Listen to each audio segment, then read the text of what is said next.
Hi Leo, welcome to your May 2020 General Tarot reading. It's Raina here.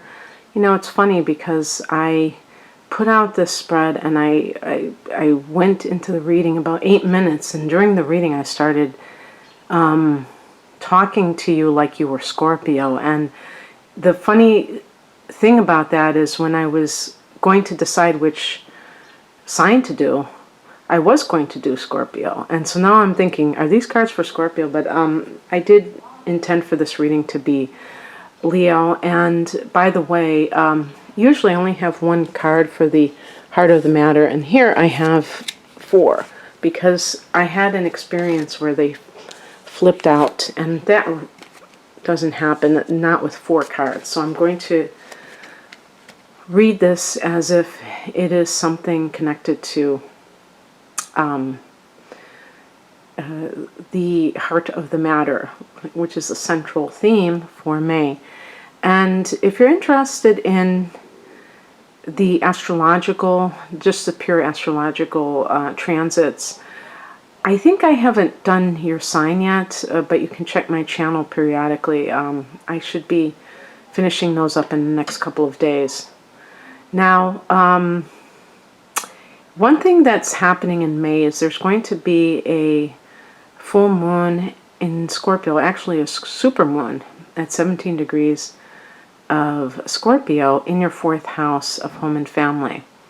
For some of you who are born after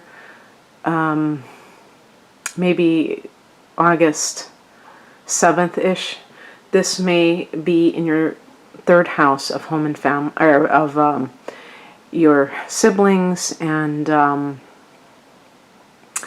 any kind of local area and things. And it's funny because the 3rd and 4th houses do have common links. For instance, 4th house is real estate, 3rd house is the local area and neighbors, and the 4th house is mother, and the 3rd house siblings. So, you know, even within those 2 houses, there may be similar themes that are occurring with this full moon. Finding out about one of these areas, you know, full moon can bring information and awareness, and also insights. So that's kind of what awareness means to me sometimes.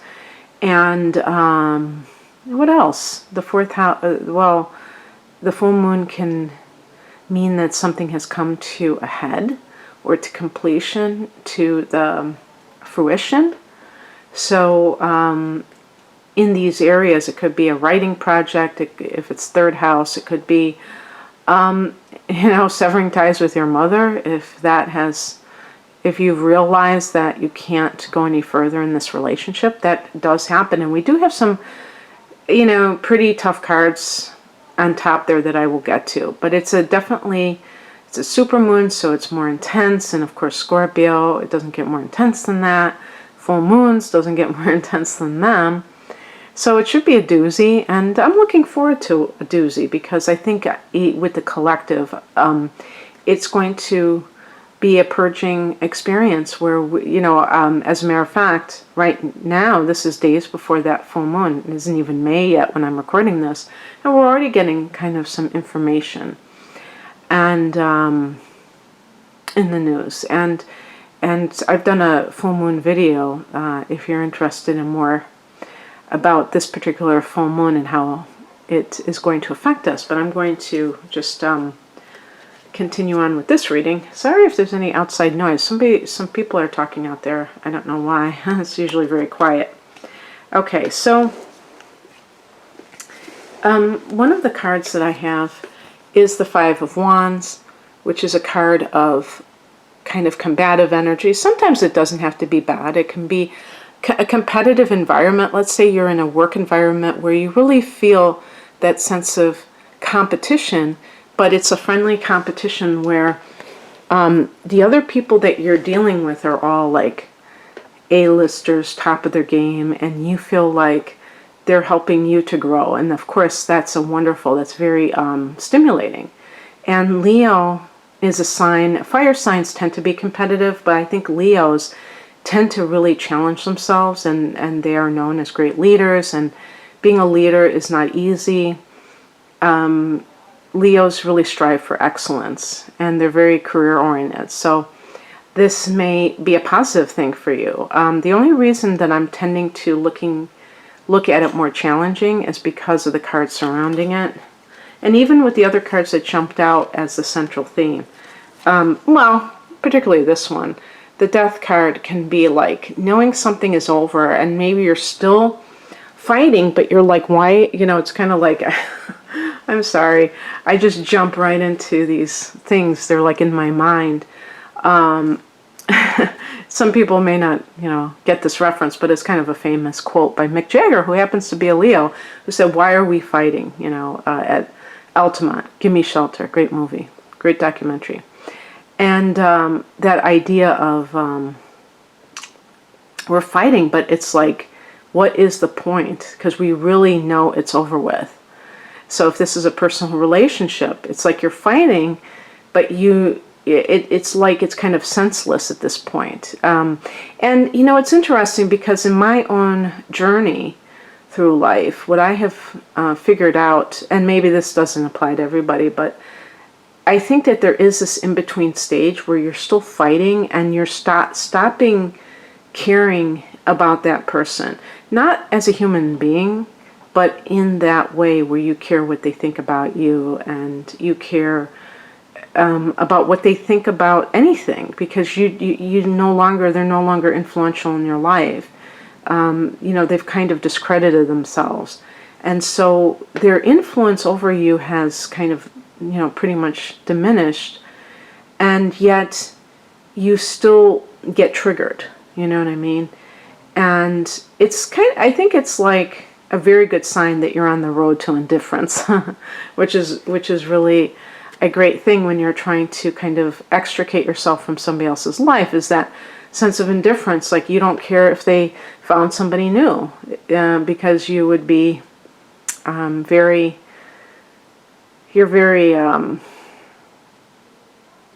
you're over them, let's put it that way. But you know, this could be even like with, like I said, a parent or siblings, where it's like it's happened too many times and you're fighting because it's almost like a by rote or by habit, and you really don't care about the things that you're fighting about. It's just kind of the old tapes getting triggered.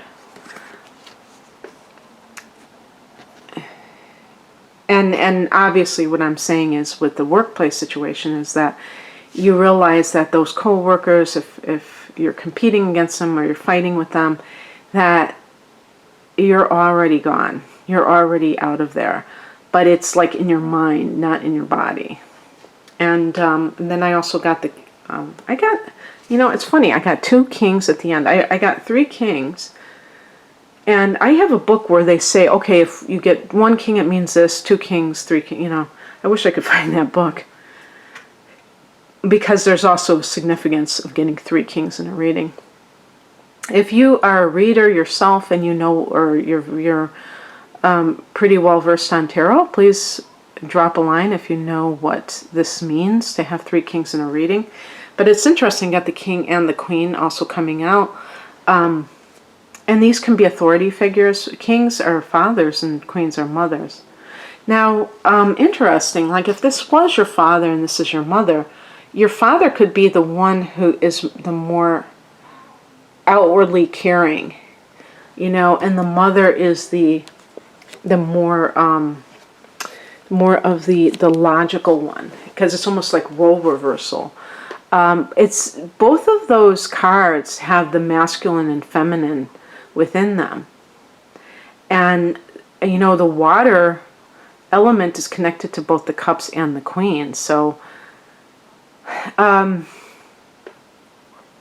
don't know what the king is connected to. It might be fire. I'm not sure. But the bottom line is that with Leo, let's say you're a woman and you're a fire sign. That's a masculine sign, and yet you're a woman. And with these 2 balanced cards, there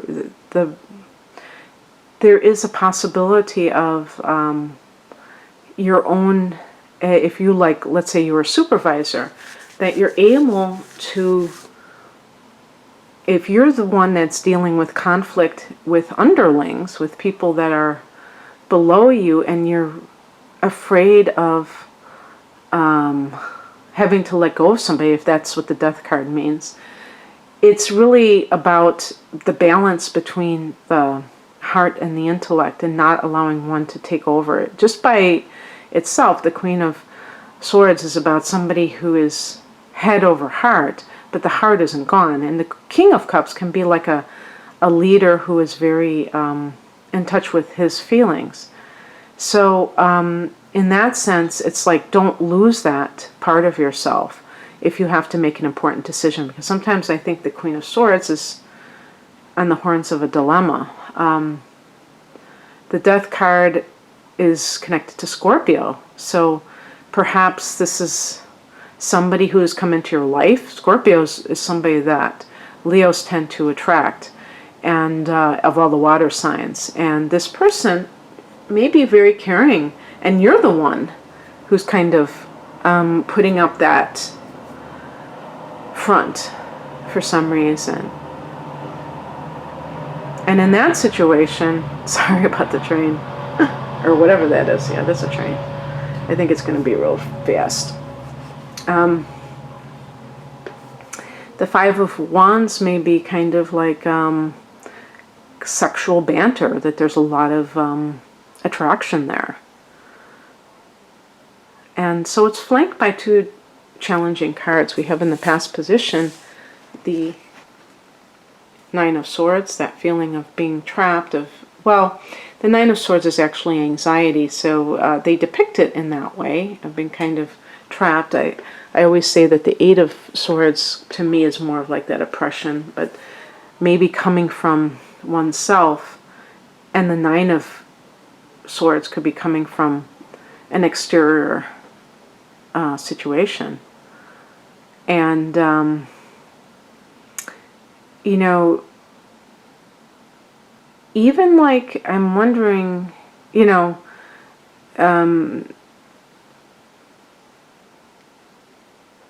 if you've been dealing with, perhaps in the recent past, some kind of like a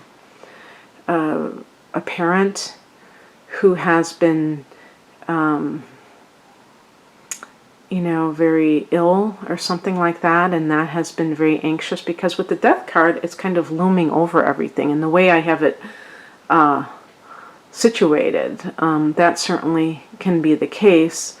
And we even have the card of grief. So I feel that whatever the situation is, it's not something that is occurring.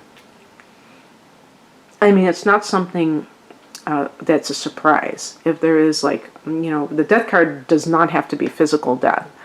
But let's say that this is something that you resonate with because you have a parent in that situation, and you know, maybe they're in hospice, but perhaps you're estranged from them. And it's very agonizing because with the Nine of Swords, it's always been this battle. It's always been this situation. I just want you to know, you know, maybe this is only one person out of all the people that listen to this, but that's all that matters, or watch this. Just understand that these things, you're not the only person that is dealing with this dilemma in one form or another. And if you can search your heart and you know that you tried to do the right thing and you just felt like there was nothing you could do, then you should not feel guilty. And with the Nine of Swords, you know, anxiety happens sometimes whether we like it or not, and we can learn from our anxiety. But like, the physical death is not the end. It's just transformation. And if you're somebody who, let's say you're in a relationship and you don't want it to end, even though you're fighting, and you don't want it to end, you have to ask yourself why that is. Leo is a fixed sign. Leo tends to hold on to things much longer than they should. And that kind of pattern can lead to stagnation and With the Five of Wands, there may have been a lot of disharmony that has led to not having a relationship that you deserve. You know, and Leo is a very romantic person, and so why prolong the agony is basically, I think, what it's saying, especially if you know that there is this kind of this lack of compatibility that's at a basic level. The higher message is the Five of Cups, and this is a card of mourning the loss of something. So when you get the Death card and this card, yes, for some of you, this is something that, like I said before, I don't think that this is something that comes out of the blue. This is a process, something that you have been prepared for, but maybe dreading because of, you know, complicated emotions. But it doesn't have to be physical death. It can be the death of a relationship, the death of a job, but even, you know, not necessarily getting fired, quitting your job because you have to, because you know that it's just not going anywhere. And that doesn't make it easier because you choose to leave. You know, that's an important point to make. It can be just as difficult as being fired. Well, maybe not. Maybe it's more difficult because you feel like, I'm making this decision. What if I make the wrong decision? And then I was the one who did it. I could have kept that job, and for the rest of my life, I'm going to be regretting quitting that job because then my life just fell apart and it never got better. That's how people think. I mean, it sounds silly, but you know, I can understand that, and it's good to really deliberate when you're making a decision. I always feel that Queen of Swords has a decision to make, and it's kind of tugging at their heartstrings. But I think the Five of Cups, a lot of times, rather than mourning the loss of a person who has died physically, is mourning the loss of a dream that they had. Because even in a marriage that has gone sour, at one time, it was very likely something that you saw as exciting, fun, great, you know, wonderful, and then all of a sudden it went downhill, and that can be very disappointing. Actually, I think that's one of the key words of the Five of Cups is disappointment. And, you know, you could say that's part of life, but it's also something that has to be processed. I always cringe when I say those kinds of words because they sound like psychobabble or new agey speak. But it's true. I mean, it really is true. And what that means is that you don't just kind of shove it away, that you really mourn that loss, whatever that means for you. It doesn't mean wallowing in negative emotions. It just means that you acknowledge that you're sad, that you don't try to put on a happy face when you're feeling really down in the dumps about something that has ended. And I think when you do that, then you actually lessen anxiety as well, because a lot of the Nine of Swords in the Rider-Waite deck is somebody who is sitting up at night with insomnia and just like, you know, probably having a panic attack or something. And that happens a lot of times when people repress their feelings. But the more that you can just, you know, acknowledge them, and really it's about being able to understand them, because sometimes you can't get into that state of mourning because you don't even know that that's what you're feeling. You don't know that you're feeling a sense of loss. You just may think that you know that you're not happy in the moment, but you don't know why, and that it's still bothering you. So what crosses you is the Magician card, and this is about self-empowerment. And isn't that funny? That symbol of infinity that is an 8 is also on the card of the Strength card, which is number 8, and the lion's head. I think that's Or is it above the person's head? Well, it's above one of their heads. And you are connected to the Strength card. It's the number 8 card in a lot of decks, or at least a Rider-Waite deck. In this deck, the Morgan Greer deck, and a lot of your birthdays are in the 8th month. So there you go. So as a challenge card, the Magician is about feeling that life, I think ultimately is about feeling that life is happening to you, and feeling that you're kind of forced to deal with something that you don't necessarily want to, and you don't know how to be self-empowered. The death card is a perfect example of that, because death isn't something that anybody can control. And that's why, it's connected to Scorpio, which is about power. And it's like, how much power do we have? We have more than we know, but we can't control everything. And so we're in that in-between stage where we know that we can make certain choices to affect our lives, but we can't control everything around us. And for you, if you realize that a relationship has kind of run its course, whatever it is, whether it's a relationship with a parent, a sibling, because I said some of you will have this in the 3rd house, a lover or a partner, a job, maybe in your workplace, the King of Cups, you have a sympathetic male boss and a bitchy female boss, even though this is in the upright position. She may not care about your feelings, and he does, but it's like you don't feel like there's that sense of respect from her. Whatever's going on, if you've always had problems with your mother, and your father has been the one that has understood you, and so you're kind of like, oh, do I sever my relationship with my mother? And what about my father? So those are tough decisions.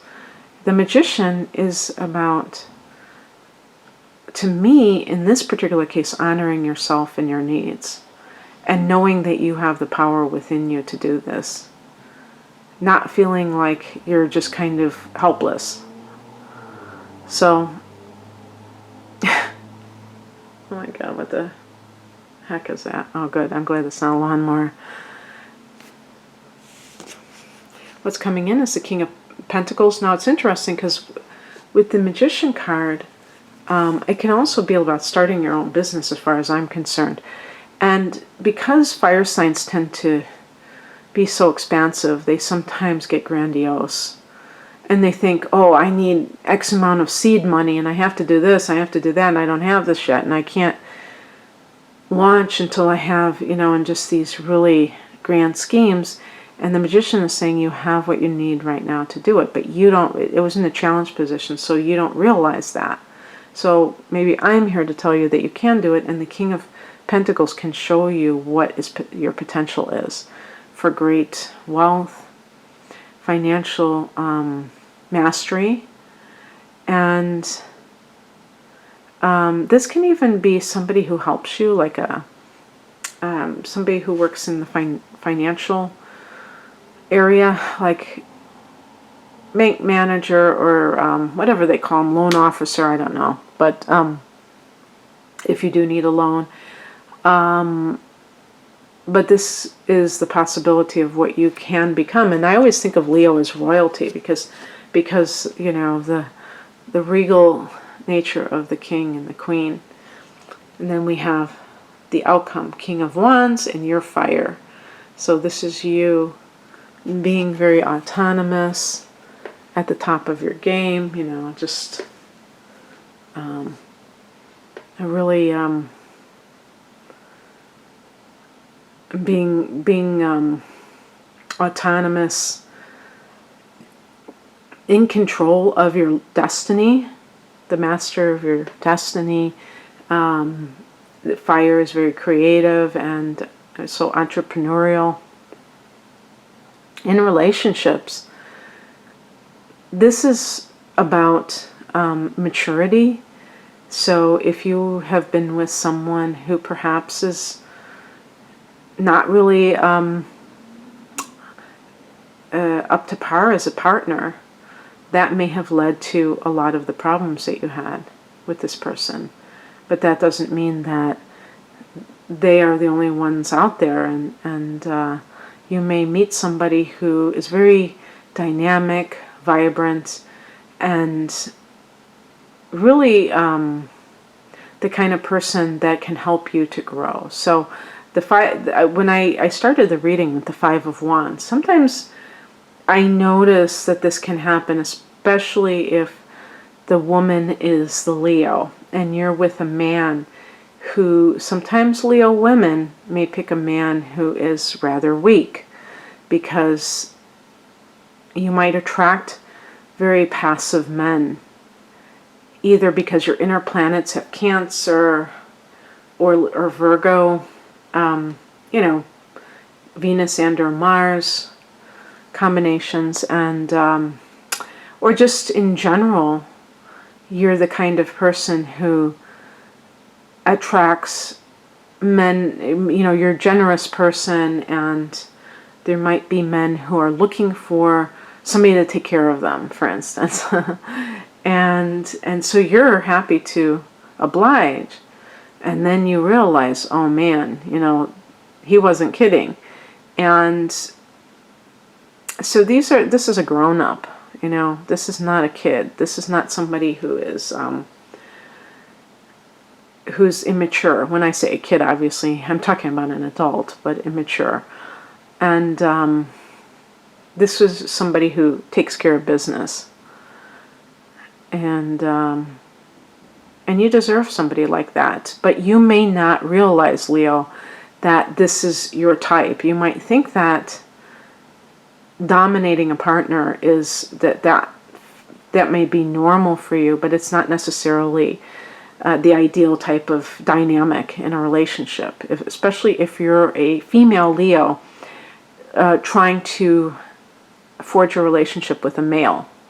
That specific scenario. If you're a male Leo, it's a lot more easy to have a relationship with a female that is either an earth sign or a water sign, because of the natural male-female dynamic. But in any case, I hope that you enjoy this, Leo. If you'd like a personal reading, most of my readings are astrology-based, using your natal chart, and I would love to read for you. Check me out at rainandmoonastrology.com. The link is below. Take care. Bye.